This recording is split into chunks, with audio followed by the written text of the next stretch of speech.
G'day guys, welcome back to the Beers and Breakevens late show. Back from a little hiatus last week. We're back in the saddle. How you feeling, my friend? I'm good. I'm pretty fresh, mate. I had my big week last week, had a bit going on, but feeling good today. I'm tired as shit. I was going to bring it up. You're battling. Yeah, I'm tired as shit. Didn't sleep real well last night, mate. No, I woke up very early. Woke up at 3 a.m. and you get back to sleep. So that was a bit fucking weird. But yeah, that's not my story you'll hear. I'll just battle on, Cat, you know. Yeah, that's us every day. Yeah, every day. Every day. Soldier battlers. on. And on that note, Let's fucking go. Let's just poke her up. I think I've won the last two. Did you win last week or I think I won the last one. Did you? Okay. Sweet. Anyway. Home ground territory.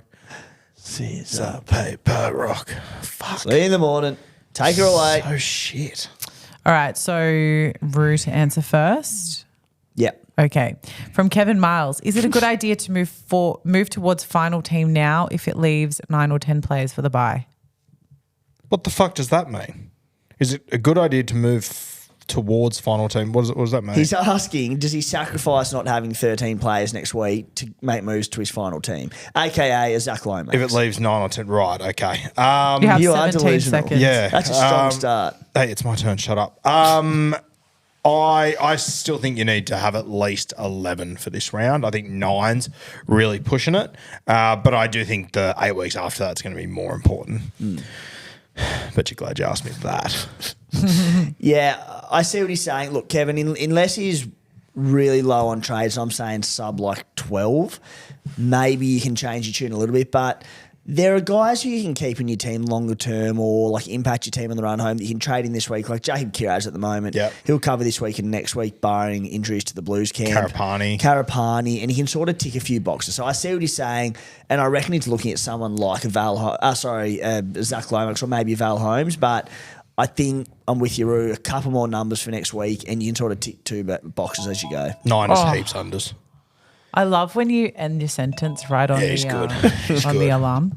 Okay, from Adam Sargent, looking to trade out 2 of my pod CTW in Derby and Sammy to Karapani and Kiraz, which seems logical, but they play each other this weekend and defence is not either team's strong suit. So maybe wait a week and hope for a try-feast.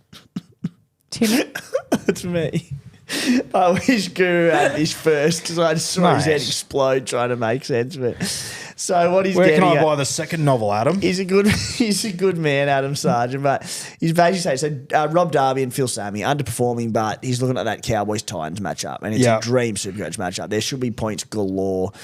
I see what he's saying, but look, I think Karapani, it's now or essentially never, and then you could wait on Kiraz, especially if there is an injury to a Blues winger. He probably plays Origin, but I think you make the moves. Yeah, I think you make the moves as well. I guarantee if you're relying on Darby to score 3 tries in this game, he will not. There is no way that works out exactly like the other winger will. 100%. Get Kiraz, get Karapani, make a heap of money. You'll probably get more points out of Kiraz than you'll get out of Darby and Sammy together in that game. So I think it's a no-brainer. And for the love of God, next time I'm tired, make your questions shorter, please, my man. All right, good job. 5 seconds left over.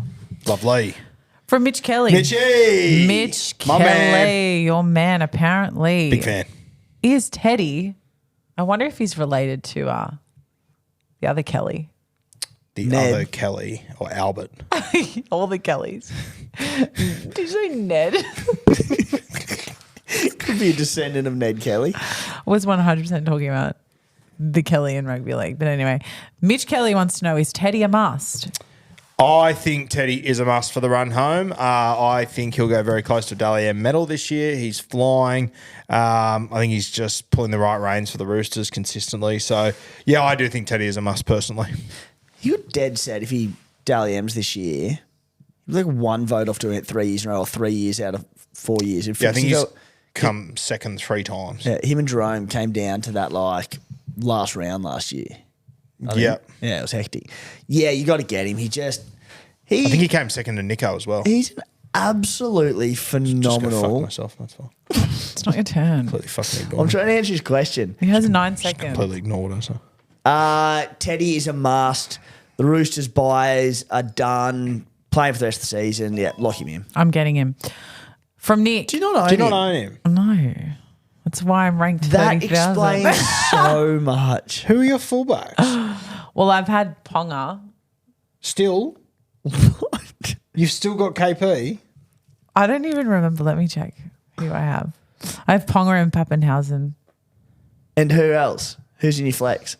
I'm about to trade out. No. No, I have Fletcher Sharp and Jaden Campbell, and I'm about to switch both out. I'm about to trade both out. So you had Sharp at flex. Correct.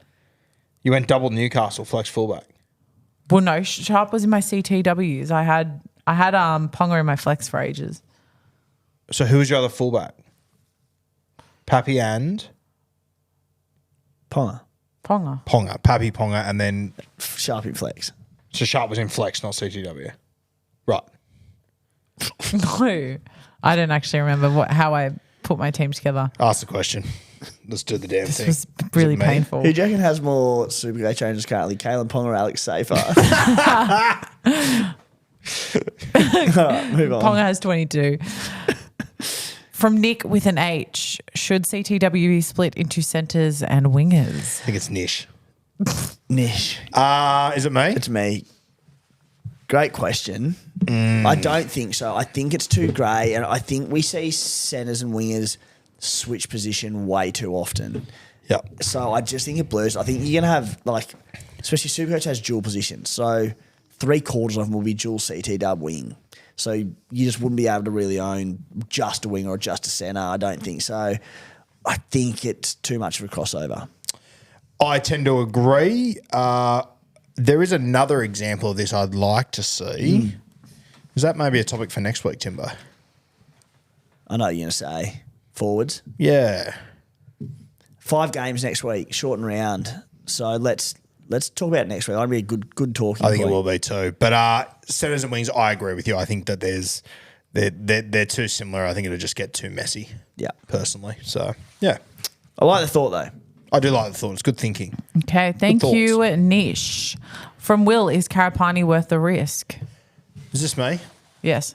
I think he is. I think Selwyn Cobbo's played his last game for the Broncos. I think Dean Mariner's the only one that could take that spot. Dean Mariner hasn't been in the good books all year.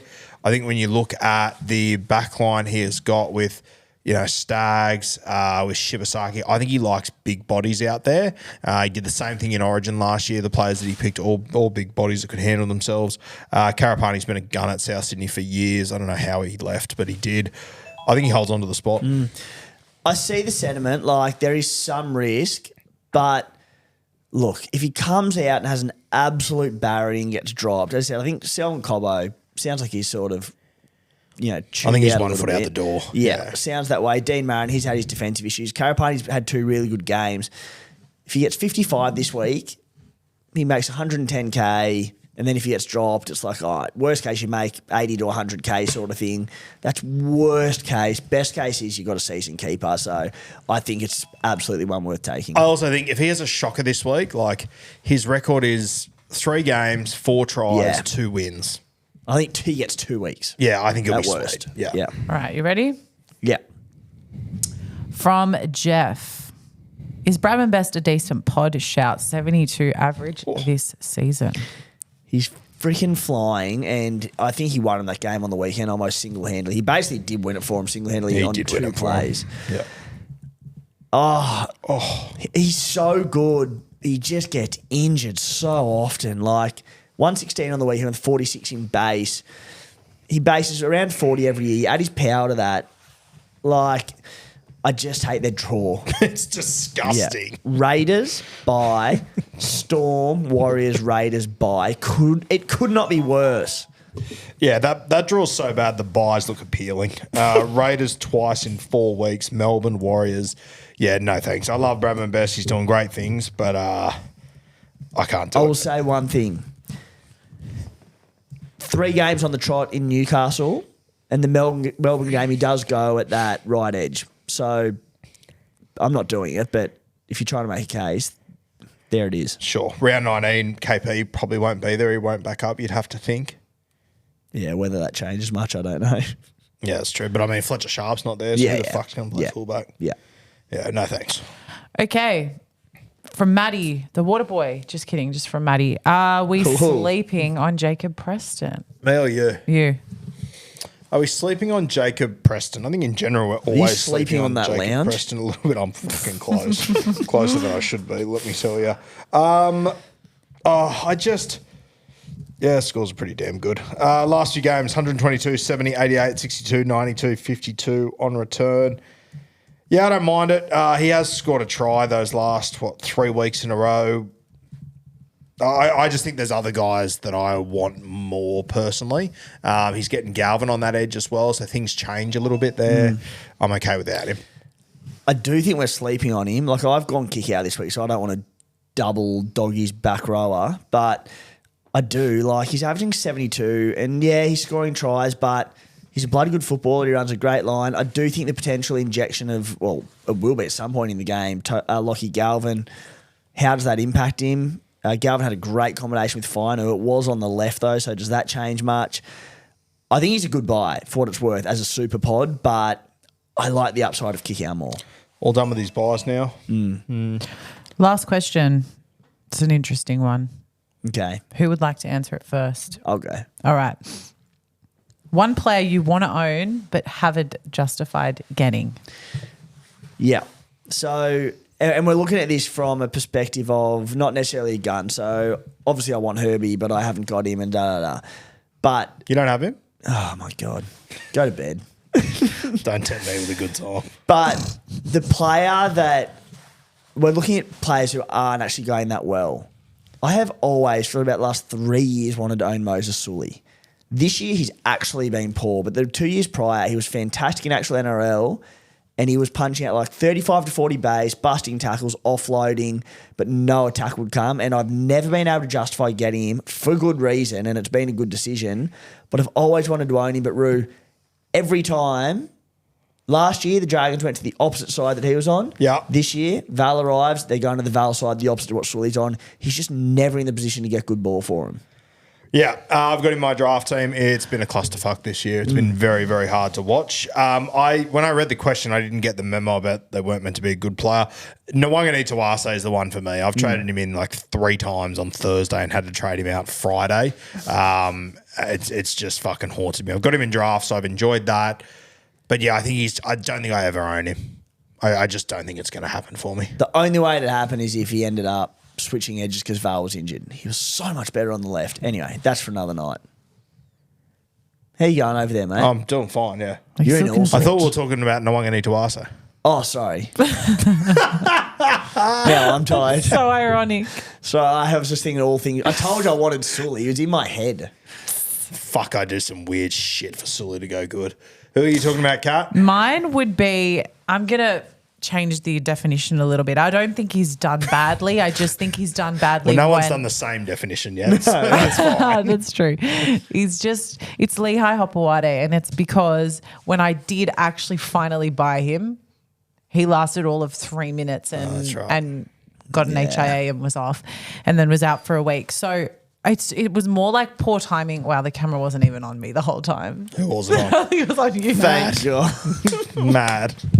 Love that. I'm so sorry. I got so into my answer. So yeah, like it's one where even if I knew he was going to play week in, week out, I probably still wouldn't risk it just because I feel like as soon as I get him, something will happen. Playing fullback? I know that.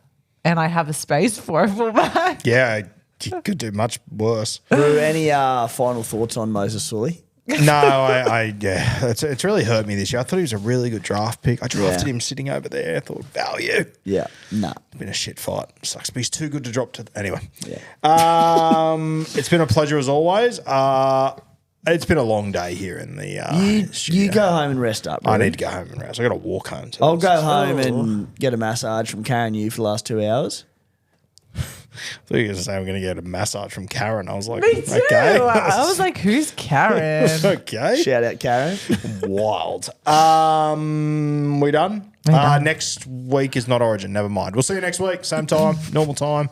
See you then.